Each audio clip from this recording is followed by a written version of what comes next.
Assalamualaikum warahmatullahi wabarakatuh. My name, Waalaikumsalam warahmatullahi. my name is Adhika Satria Kusuma. I'm the first semester resident of urology in Sarjito Hospital and Fakultas FKUGM. Today, I would like to present my camera reading chapter 95 with the title Lower Urinary Tract Calculi. Next. Okay. At first, I want to discuss a little bit about urinary lithiasis. It is one of the mankind's oldest and longest recognized urological problems or afflictions. And as Hippocrates said, the famous philosophy, I will not cut for the stone, but will leave this to be done by practitioners of this work, which means urinalysis is specialized for urologists. And it goes back to ancient Mesopotamia, doctors using elixirs and herbal medicines in efforts to overcome these stone-related stones or to overcome this problem. And the first recorded suprapubic lithotomy, it was carried out in 1561 by Pierre Franco in France. Okay, at first I want to discuss about bladder calculi. Okay, next. Ini saya akan membacakan tentang etiopathogenesis pada bladder calculi. Nah, and, batu ginjal, batu buli ini paling banyak terjadi manifestasinya pada lower urinary tract atau pada lower urinary tract ini paling banyak adalah batu buli. Dan dia mengaccounting atau terjadi pada sekitar 5% dari semua penyakit batu. Batu buli ini terjadi paling umum pada anak-anak di bawah umur 10 tahun dengan peak incidence atau kejadian paling tingginya pada umur di antara 2 sampai 4 tahun dan paling banyak di laki-laki dibanding anak-anak perempuan. Nah, ini batu ini known to atau dikenal sebagai terjadi de novo di dalam buli dan probabilitas sekitar 17% bermigrasi dari upper urinary tract. Ini untuk penyakit, penyakit bladder stone atau batu buli secara primer dia diasosiasikan dengan nutritional deficiency terutama terkait dengan urin output yang berkurang atau atlasi pH urin yang semakin tinggi karena defisisi urin atau malnutrisi dan metabolic abnormalities. Oke, next. Oke, untuk presentasi atau tambahkan pasien dengan Bladderstone, simptom atau gejala utamanya adalah terminal hematuri, lalu ada juga LUTS atau lower urinary tract symptom seperti frekuensi, disuria maupun intermitensi. Terus pada anak-anak ada cloudy atau sandy urine atau berpasir dan patognomonisnya adalah pulling to penis. Jadi anak-anak suka menarik alat kelaminnya. Untuk manajemen dari batu beli sendiri, pertama bisa dilakukan chemodissolution atau menggunakan interventional agent. Lalu kedua bisa menggunakan ISWL atau endourology approach seperti sitolitotomi, sitolitotripsi maupun sitolitoparaksi. Dan pilihan terakhir bisa dilakukan open surgery. Nah, ini beberapa gambar untuk penggunaan alat-alat sitolitoparaksi bisa menggunakan optical stone crushing forceps atau forceps yang bisa menghancurkan batu di dalam buli dan bisa juga menggunakan Maurer-Mayer stone punch. Oke, next. Oke, untuk beberapa situasi yang perlu diperhatikan kayak secondary batu buli sekunder, yang pertama adalah bladder outlet obstruction.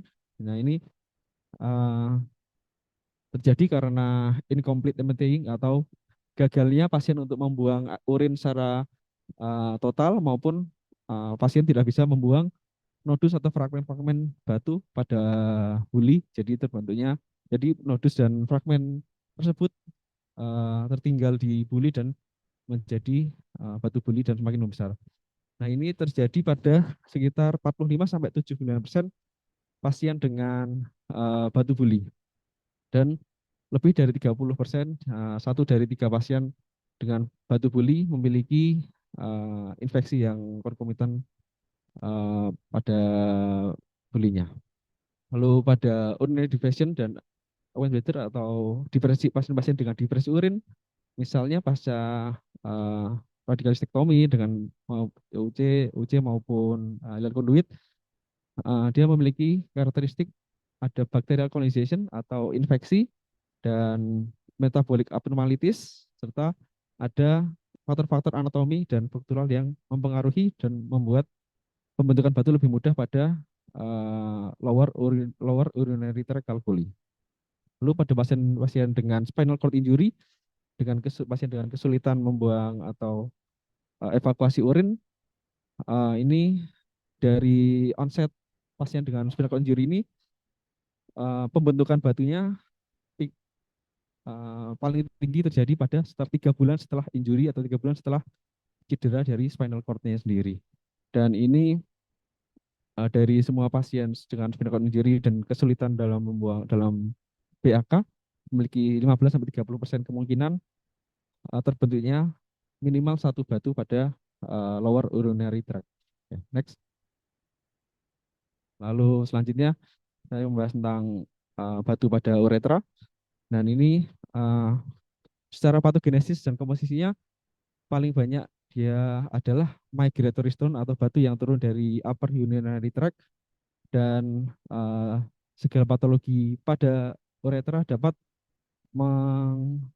meningkatkan kemungkinan terjadinya batu pada pada uretra. Maaf. Nah, beberapa patologi yang membuat meningkatkan terjadinya batu uretra. Yang pertama adalah struktur uretra, yang kedua ada metal stenosis, lalu juga ada binang prostata hiperplasia yang bisa meningkatkan kemungkinan terjadinya batu pada uretra.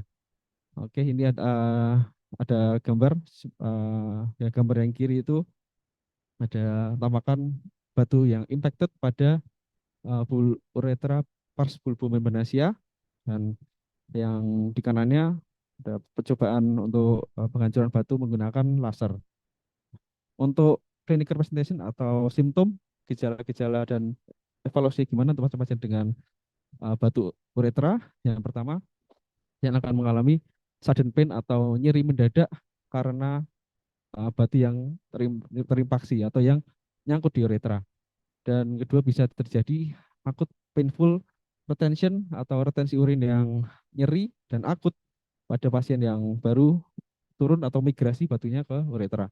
Yang ketiga bisa datang dengan weak stream atau lemah pancarannya, pancaran urin yang terganggu, bisa juga dengan virus hematuria dan disuria atau nyeri pada saat berkemih. Next. Oke, untuk yang selanjutnya adalah batu pada pereputium calculi. Nah, ini banyak terjadi pada pasien-pasien dewasa dengan fimosis yang berat atau poor hygiene atau tingkat kebersihan yang rendah dan tingkat sosial ekonomi yang rendah juga yang mempengaruhi dan menjadi salah satu faktor risiko terjadinya batu pada pereputium. Nah, beberapa kausalnya yang bisa dicurigai adalah pertama, smegma yang tidak bisa dibuang maupun stasis smegma, jadi smegmanya tidak bisa dibuang, atau salt atau garam yang tertumpuk pada pereputium dan membentuk batu setelah sekian lama, misalnya pasien dengan fimosis dan jarang tidak menjaga kebersihan alat kelaminnya. Untuk treatment sendiri bisa dilakukan removal of calculi yang paling banyak atau beberapa kasus yang paling besar, beberapa kasus paling sering dibutuhkan sirkumsisi atau dorsal slit. Jadi untuk membuka prepusiumnya dan diambil batunya. Dan disarankan untuk mengirim kulitnya ke histopatologi. Oke. Oke, hal yang terakhir adalah batu pada prostat. Ini di kiri ada tampakkan kesan lesi opak pada foto pelvis dengan curiga batu pada pars uretra pars prostatica. Nah, ini dari etiopathogenesis sendiri bisa terjadi batunya menempel pada prostat atau di dalam prostat sendiri.